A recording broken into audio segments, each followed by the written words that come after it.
Another thing you'd want to be cautious of, it's okay to add a little bit of wood ash from natural wood, not pressure treated, but you don't want to add too much, because if you add too much, it's going to mess up the pH. The pH is a scale from 0 to 14, acidic to alkaline.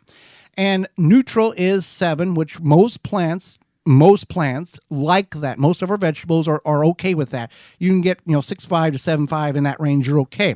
But if you start adding too much wood ash, I had a friend call and ask this question because his dad puts a lot of wood ash on the garden. It's messed up everything and got the pH all whacked out of sorts.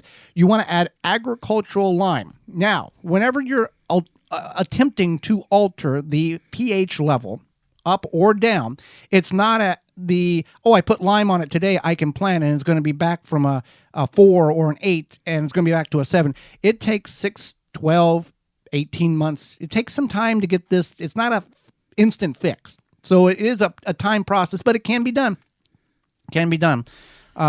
So it does take some time there. So don't be careful what you add to your garden. If it's going to have the potential of a little bit's okay.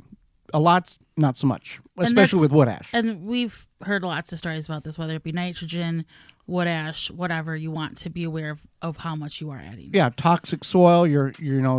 That's know what you're adding to your garden, because if you toxify the soil, if it's toxified, you're not fixing it. You're going to have to go with a different method of growing.